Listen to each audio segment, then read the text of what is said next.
स्वर्गीय सदानंद भाऊ चौधरी यांची इच्छा होती की चाळीसगाव शहरात काम करण्यासाठी असे चेहरे पाहिजे की ते काम करू शकतील. मंगेश दादांनी विश्वास दाखवला आमच्यावर व आम्हाला तिकीट दिलं आणि माझ्या मिस्टरांची मला साथ होती म्हणून आम्ही कुठेतरी सक्सेस झालो. एवढंच सांगेल की तुम्ही आमच्यावर जो काही विश्वास दाखवलाय हा विश्वास आम्ही पूर्ण करून दाखवू. जसं की द बेस्ट चाळीसगाव कसं होईल हे आमचं प्रमुख ध्येय आहे. सर्वांना माझा नमस्कार. हा माझ्या एकटीचा विजय नसून प्रभागातील सर्व व्यक्तींचा, नागरिकांचा विजय.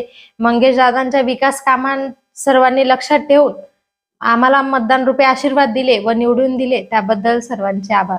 ओके, खरं तर सर्वात कमी वयाचं नगरसेविका म्हणून या ठिकाणी निवडून आलेला आहात. खरं तर असं विचार केला होता की एवढ्या कमी वयामध्ये खरं तर यशाचं शिखर गाठू किंवा नगरसेविका बनवू? खरं तर मला कधीही वाटलं नव्हतं की मी एवढ्या कमी वयात नगरसेविका होईल.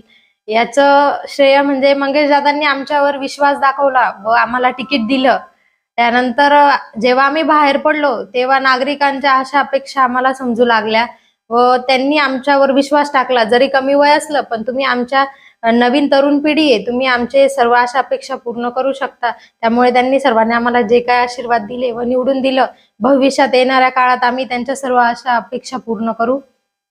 खरं तर 2 वर्ष आपण झालेला आहात या ठिकाणी, आपण विवाहबद्ध झालेला आहात. या अगोदर नेमकं कशा पद्धतीने आपली पार्श्वभूमी राहिलेली? याआधी मी तर बँकेत जॉबला होती. मला कधीही वाटलं नव्हतं की मी या फील्डमध्ये येईल. लग्नानंतर मग मला थोडं थोडं मी बाहेर पडल्यानंतर सामाजिक त्यानंतर राजकीय गोष्टी मला थोड्या थोड्या कळू लागल्या. पण मी जसं बाहेर पडली माझ्या मनात एक इच्छा जागरूक झाली की आता आपल्याला समाजाचं काम करायचंय व त्यात पडायचंय. योगायोगाने दादांनी आमच्यावर विश्वास दाखवला व आम्हाला तिकीट दिलं म्हणून आम्हाला ही संधी मिळाली की समाजात आम्ही आता लोकांच्या सर्व इच्छा पूर्ण करू शकतो. काय प्रमुख समस्या आहेत या ठिकाणी? इथे सर्वात प्रमुख समस्या तर मेन रस्ते आणि गटारींची समस्या आहे. सर्वात आधी आम्ही प्रथम त्या गोष्टींना प्राधान्य देणारे व त्या गोष्टी सोडवण्याचा प्रयत्न करणारे. त्यानंतर इतर छोट्या मोठ्या गोष्टींच्या ज्या काही समस्या आहे त्या पण आम्ही सोडवण्याचा प्रयत्न करणारे. आणि जसं की द बेस्ट चाळीसगाव कसं होईल हे आमचं प्रमुख ध्येय आहे, ते आम्ही पूर्ण करणार आहे. ओके, खरं तर आपण एक महिला आहात आणि नगरसेविका म्हणून निवडून आलेला आहात. महिलांसाठी विशेष आपण काय या ठिकाणी योगदान देणार आहात? खरं तर महिला हे सर्वात मोठं प्रभागातील माझ्या मागे पाठबळ होतं.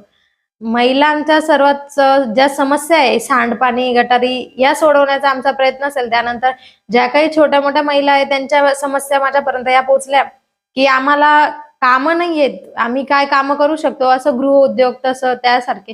तर आमचं प्रतिभाताई मंगेश दादा यांच्या नेतृत्वात आम्ही असं बचत गटाच्या माध्यमातून गृह उद्योग सारखं की महिला घरी बसून त्यांचे व्यवसाय करू शकता व त्यांचं कुठेतरी नाव उंचीवर जाऊ शकतं, यासाठी प्रतिभाताई आणि मंगेश दादांच्या नेतृत्वात आम्ही कार्य करणार आहोत. जीवनसाथी आहे भावेश कोटावदे, हे टाकळी परिषदेमध्ये सदस्य असताना आपण शहरात प्रामुख्याने प्रभाग क्रमांक 4 मध्ये निवडणूक लढवण्यासाठी कसं काय इच्छुक झाला? स्वर्गीय सदानंद भाऊ चौधरी यांची इच्छा होती की शहरात चाळीसगाव शहरात काम करण्यासाठी असे चेहरे पाहिजे की ते काम करू शकतील व प्रभागातील लोकांच्या समस्या समजून घेऊ शकतील.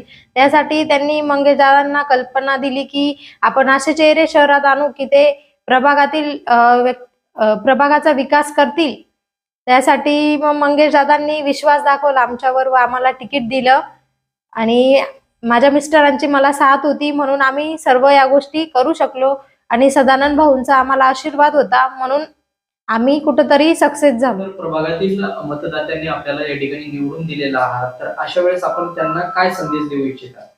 मी एवढंच सांगेल की तुम्ही आमच्यावर जो काही विश्वास दाखवलाय हा विश्वास आम्ही पूर्ण करून दाखवू व जे मागील काळात झालं नाही ते आम्ही सर्वच गोष्टी पुढील 5 वर्षात करण्याचा प्रयत्न आमचा हा नक्की असेल आणि पुढेही आम्हाला सर्वांचं सहकार्य, आशीर्वाद, मार्गदर्शन लागणार आहे.